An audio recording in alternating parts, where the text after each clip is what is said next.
Hello guys, welcome back to my channel. In today's episode, we are going to be talking about the ventilator. I'm going to review two types of ventilator, the Wayman ventilator, which is very easy to use, and the Hamilton ventilator. So on today's episode, I'm going to focus on the Wayman ventilator. This is a follow-up of the ALS Ambulance Advantage video series that I started earlier. So try as much as possible to subscribe, like, and share our videos with your friends. Also, leave your comments in the comment section and we'll jump right into it. In today's video, I'm going to talk about the definition, the components, different modes you can find in a ventilator, and lastly, we're going to test our settings. A ventilator is actually a device used to give breath or deliver breath to a patient. So basically, there are two types of ventilation. We have the positive pressure ventilation and the negative pressure ventilation. So the way I am breathing, the way you are using a negative pressure to ventilate, to breathe. But if you are using most of our ventilators, they deliver a breath by using the positive pressure ventilator. So the Wayman ventilator have different components.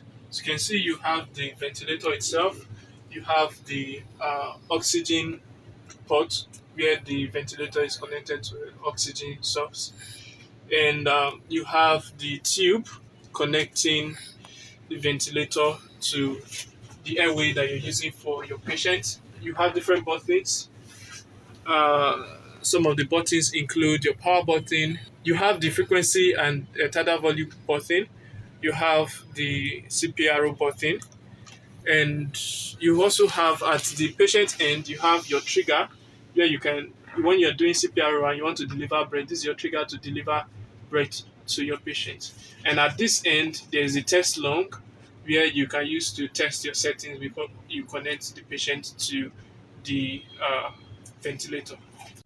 So basically, when you switch on your ventilator, it gives you instructions. So what you want to do is to connect this part to the oxygen source. So after connection, settings and connect patient. After connection, it will tell you to adjust settings. So there are two basic type of mode. There is the demand mode, and the other mode is when you want to take over the ventilation of the patient. So in the demand flow mode, when you adjust the settings towards demand flow mode, what you get is that the patient will have to breathe, and the machine will deliver or will assist the breathing of the patient. Let's say the patient is in respiratory arrest or cardiac arrest and the patient cannot make any effort. Then you move over to the other mode where you have to set the tidal volume and the frequency. Tidal volume is the amount of air that is being delivered to the patient, while the frequency is simply the respiratory rate. So the setting goes together. So when you are increasing tidal volume, then the respiratory rate will decrease. So let's say, for example, I want to achieve 300 tidal volume. So the respiratory rate or the frequency will automatically be 12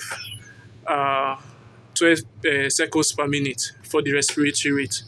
So the other thing I want you to take note of is that after you have done it, you have to look out for the pressure bar to see if you are meeting resistance. If you are meeting resistance, the machine will always prompt you to check the airway and the settings.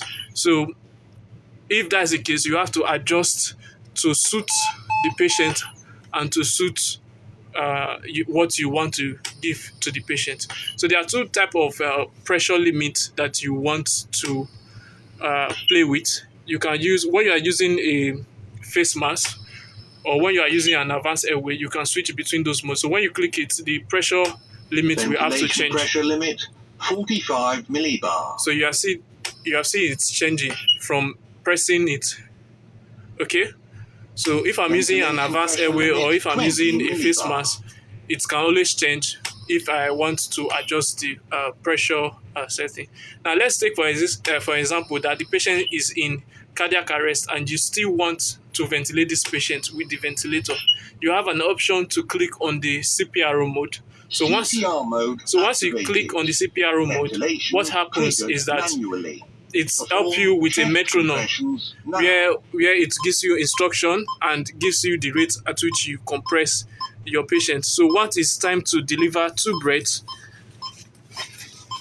what happens is that you can go to this place, this trigger. Provide 2 ventilations. So I will now. just press it and it delivers ventilation to the Perform patient. chest compressions now.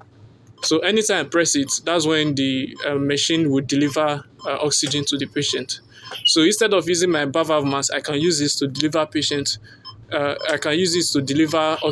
to the patient. So lastly, I would like to emphasize that the ventilator is portable and can be detached from the ambulance and used at a patient bedside or wherever you want to move the patient from. So in our next video, in the part 2 of this video, we're going to talk about the Hamilton ventilator. So try as much as possible to subscribe, like, and also leave your comments in the comment section. If you have any question, you can leave it in the comment section and I'll sure respond to them. Thank you so much for your time.